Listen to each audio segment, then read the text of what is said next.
Right, from Austin Rover to Mercedes, on their home ground here, of course, with a massive stand and a new car to launch. For years, for decades, they've been a dominating force in the big luxury saloon car market. Now they decided to force their way back into the middle of that market with their new lower-priced 190. Sue Baker has been trying it out.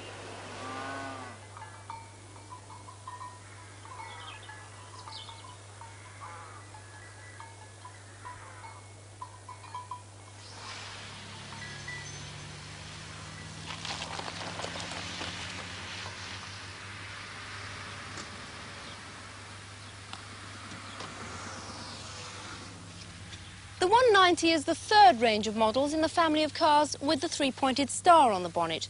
It joins the W and S classes of Mercedes, and it was heralded as the new, smaller Mercedes. It's a foot shorter than the nearest model in the range, the W123, but at 14.5 feet, it's by any other standards a big car. It's launched initially in two versions, both with the same engine.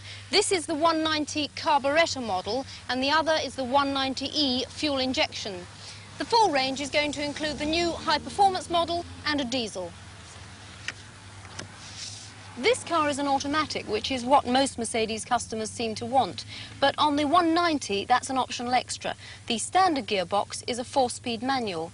Now, I think the optional 5-speed manual gearbox really ought to be standard on a car of this quality.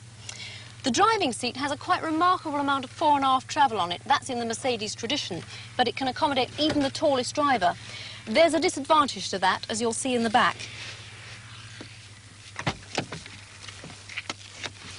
With the front seat fully back, there's scarcely any knee room behind. Now, I'm not very tall. I think a taller person in the back might be very seriously embarrassed by the amount of room they have there. And I think that's a disappointing feature of this car.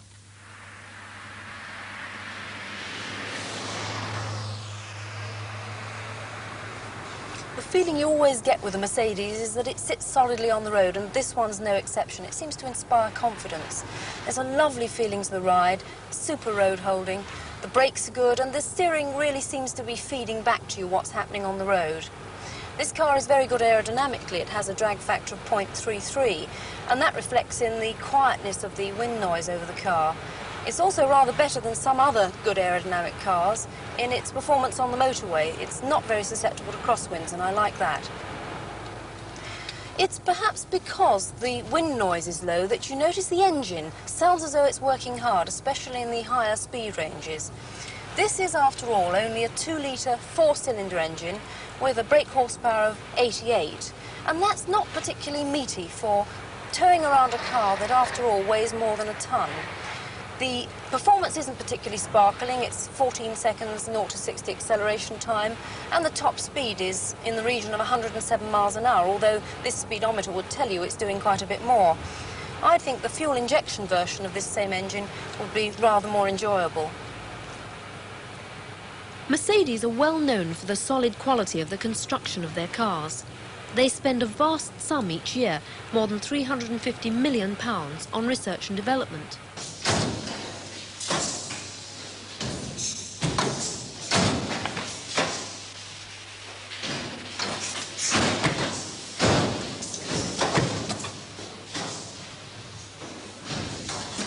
Meticulous testing is designed to ensure that their cars are capable of standing up to the conditions of terrain or climate anywhere in the world.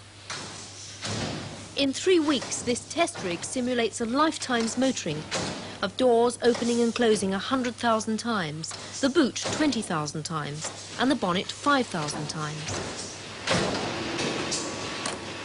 Every individual component is endurance tested to detect signs of wear or breakage which might occur over years of normal use.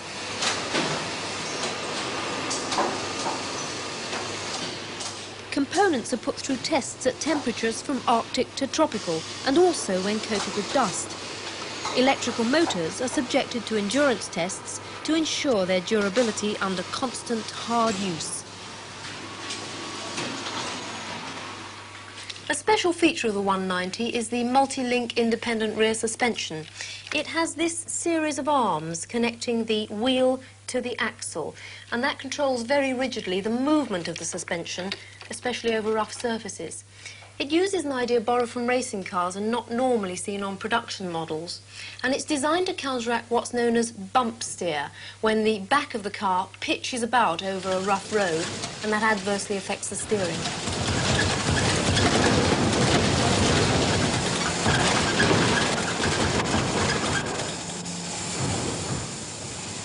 Here on the hydropulsator, the same suspension suffers a simulated 1,200 miles of punishing treatment. First, another car is driven over a piece of proving ground known as the torture track, and a magnetic tape is made of the resulting stresses. This, fed into a computer, repeats the treatment over a far greater distance than any test driver could possibly endure.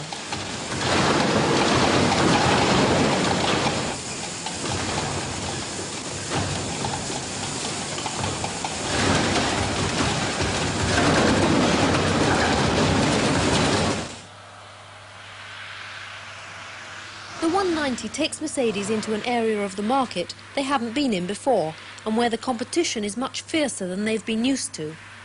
At £9,685 for the carburettor model and over £10,400 for the 190E, I think the car will appeal most strongly to those drivers who've always fancied the prestige of a Mercedes, but who until now couldn't quite afford the price. Well, we can now bring that story right up to date because Mercedes have now decided to bring the 190 into the UK with a 5-speed box and power steering as standard, as indeed Sue suggested they might. Price is a little changed. The basic 190 now a little over £9,600. The upmarket version, the 190E, a little over £10,600.